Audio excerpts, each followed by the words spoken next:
Hello friends, welcome back Spain news channel நண்பர்களே.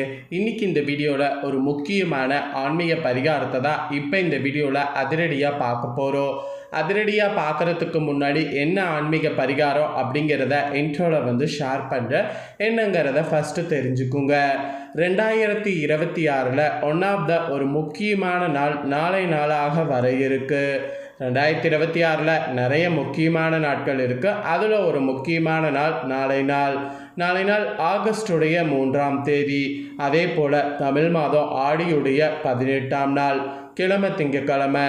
நாளை நாள் வரக்கூடிய இந்த திங்கக்கிழமை ஆடி 18 அப்படிங்கிறது ஆடி பெருக்கு விழா. ஸோ இந்த பெருக்கு விழா தான் நாளை நாள் வருது. இதுதான் ஒன் ஆஃப் த ஒரு முக்கியமான நாள். ஸோ தமிழ் மக்களில் எல்லாருமே நாம் இந்த நாளை மிஸ் பண்ணக்கூடாது அப்படிங்கிறது தர்ம சாஸ்திரத்திலே கூறப்பட்டிருக்கு. ஸோ இந்த ஆடி 18 முன்னிட்டு பெண்கள் என்ன தவறு செய்யக்கூடாது, என்ன மாதிரி உணவு சமைக்கணும், என்ன விஷயங்கள் செய்யணும் அப்படிங்கிறது எல்லாமே ஆல்ரெடி வீடியோ போட்டிருக்கேன். பார்க்கலாம், நம்ம சேனலுக்குள்ளே போய் செக் பண்ணி பாருங்கள், வீடியோ இருக்குது. ஸோ இப்போ இந்த வீடியோவில் என்ன பார்க்க போகிறோன்னா, ஆடி 18 முன்னிட்டு சில விஷயங்கள் பார்த்திங்கன்னு வச்சுக்கோங்களேன், நாம் முறையாக செய்ய வேண்டும். அந்த முறையாக செய்ய வேண்டிய அந்த முக்கியமான விஷயங்கள் தான் சொல்ல போகிறேன். குறிப்பாக இந்த ராசிக்காரங்களாக இருந்தீங்கன்னா, இந்த ராசிக்காரங்க கண்டிப்பாக ஆடி பெருக்கில் நாளை நாள் சில விஷயங்கள் செய்ய வேண்டும். ஸோ அது எந்த ராசிக்காரங்க செய்யணும், என்ன வழிபாடு செய்யணும் அப்படிங்கிறத தான் இந்த வீடியோவில் சொல்ல போகிறேன். ஸோ வீடியோ ரொம்பவே யூஸ்ஃபுல்லாக, ரொம்பவே இன்ட்ரெஸ்டாக இருக்கும். கண்டிப்பாக வீடியோ பார்க்குறவங்க வீடியோவை ஸ்கிப் பண்ணாமல் பாருங்கள். அப்போ தான் உங்களுக்கு என்ன சொல்கிறேன் அப்படிங்கிறத உங்கள் ராசிகளுக்கு தெரிஞ்சு பயன்பெற முடியும். அதாவது எந்த ராசிக்காரங்க ஆடி பெருக்கில் கட்டாய வழிபாடு செய்ய வேண்டும் அப்படிங்கிறத தெரிஞ்சுக்க முடியும். வீட்டிலே கூட வழிபாடு செய்வது தான் ஈஸி. ஸோ வீட்டிலையே எப்படி வழிபாடு செய்வது அப்படிங்கிறத உங்களுக்கு சொல்லித்தர வாங்க வீடியோக்குள்ளே போகலாம். 12 ராசிகளில் கடகம், விருச்சகம், மீனம் ஆகிய ராசிக்காரங்க ஜல ராசிக்காரங்கள் என்று குறிப்பிடப்படுது.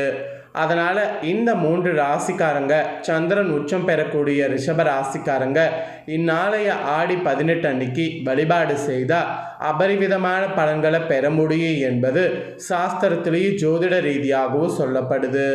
அதாவது கடகம், விருச்சகம், மீனம் ஜலராசிகள், இந்த 3 ராசிகளோடு சந்திரன் உச்சம் பெறக்கூடிய ரிஷப ராசி, இந்த 4 ராசிக்காரங்க ஆடி 18 அபரிவிதமான பலன்களை பெற வாய்ப்பு இருக்குது.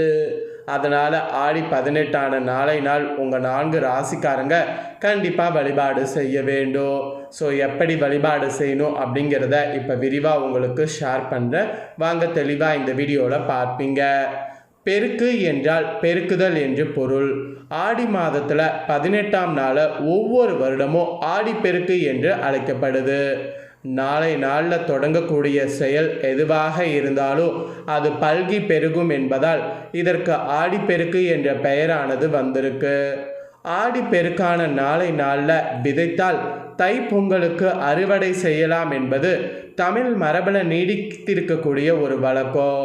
இதன் அடிப்படையில் விவசாயத்துக்கு ஆதாரமாக இருக்கக்கூடிய ஆறு, குளம், நீர்நிலைகள் போன்றவற்றை போற்றக்கூடிய விதமாக கொண்டாடப்படக்கூடிய நாளை நாள் வரக்கூடிய ஆடிப்பெருக்கு.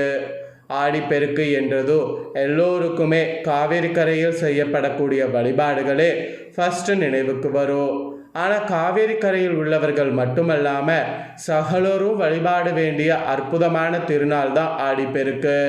அதனால் ஆடிப்பெருக்க நான் சொன்ன அந்த 4 ராசிக்காரங்க கண்டிப்பாக மிஸ் பண்ணிடாதீங்க. ஆடிப்பெருக்கு ஜோதிட ரீதியாக முக்கியத்துவம் பெற்ற நாளுங்கிறதுக்கு காரணம் என்னங்கிறத இப்போ உங்களுக்கு சொல்கிறேன். தெளிவாக இந்த வீடியோவில் தெரிஞ்சுக்குங்க. ஆடி மாதத்தை ஆன்மீக மாதம் அப்படிங்கிற மாதிரி அழைக்கப்படும். காரணம், இந்த மாதத்தில் சூரியன் கடக ராசியில் சஞ்சாரம் செய்வார்.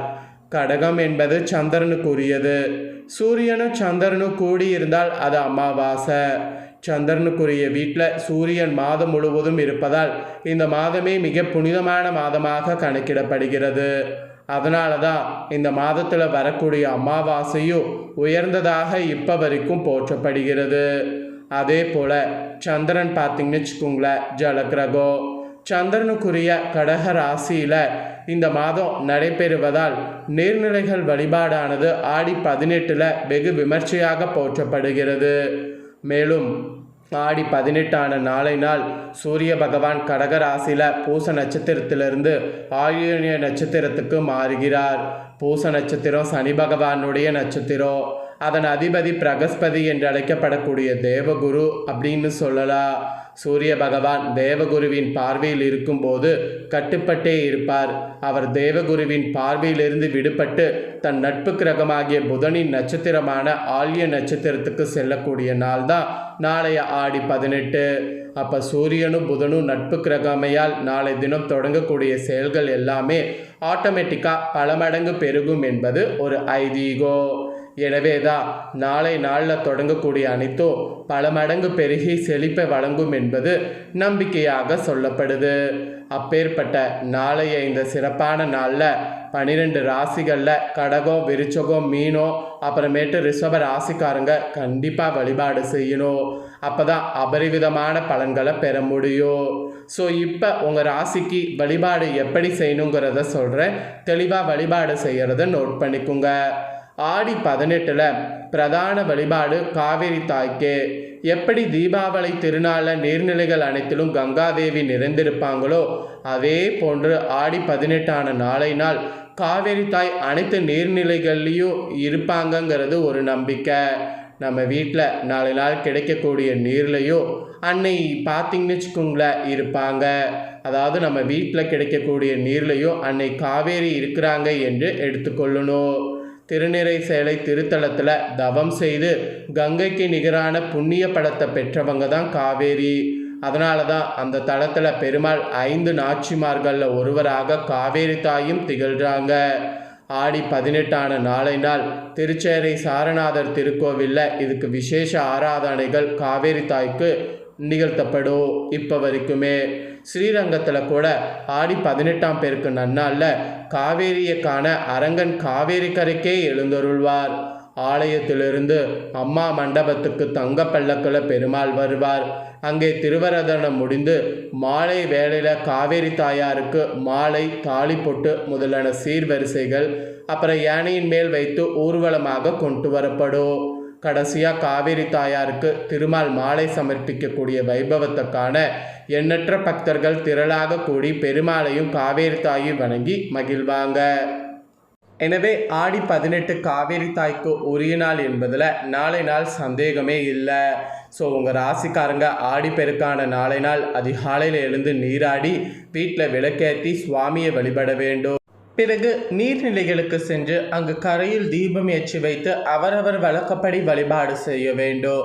பின் நீர்நிலைகளில் எல்லாம் நாளை நாள் காவேரி தாயே நிறைந்திருப்பாள் என்பதால் மனதார தொழுது காவேரி தாய்க்கு மங்கள பொருளான காதாளோ கருகமணி, மஞ்சக்கயிறு, பலகாரம், புஷ்பம், அச்சத, மஞ்சள் ஆகியன சமர்ப்பிக்க வேண்டும். தீபமேற்றி மங்கள பொருளோடு நதியில் மிதக்க விட்டாலும் சரி, இல்லை அப்படியே தண்ணியில் போட்டாலும் சரி, இது காண்பதற்கு கண்கொள்ளா காட்சியாக இருக்கும். நாளைய நாளில் நெய்வேத்தியமாக கலந்த சாதம் செய்து வழிபாடு செய்யணும். கலந்த சாதத்தில் தயிர் சாதம் மட்டும் கட்டாயம் இருக்க வேண்டும். ஸோ நாளை நாள் இந்த மாதிரி தான் பார்த்தீங்கன்னு வச்சுக்கோங்களேன் வழிபாடு செய்ய வேண்டும் என்பது உங்கள் ராசிக்கு குறிப்பிடப்பட்டிருக்கு. ஸோ இதை உங்கள் ஃப்ரெண்ட்ஸ் ஃபேமிலிக்கும் ஷேர் பண்ணுங்கள், அவங்களும் பார்த்து பயன்பெறட்டும். இதே போல் புதிய தகவல்களை தெரிந்து கொள்ள மறக்காமல் நம்ம சேனலை சப்ஸ்கிரைப் பண்ணுங்கள், கூட பெல் பண்ண ப்ரெஸ் பண்ணுங்கள். அதை பண்ணிட்டீங்கன்னா இனி நான் போகிற மற்ற அப்டேட்டான எல்லா வீடியோஸும் உடனுக்குடனே தெரிந்து கொள்ளலாம். ஸோ மறக்காமல் பண்ணுங்கள். சுவாரஸ்யமாக வேறொரு வீடியோவில் உங்களை சந்திக்கிறேன்.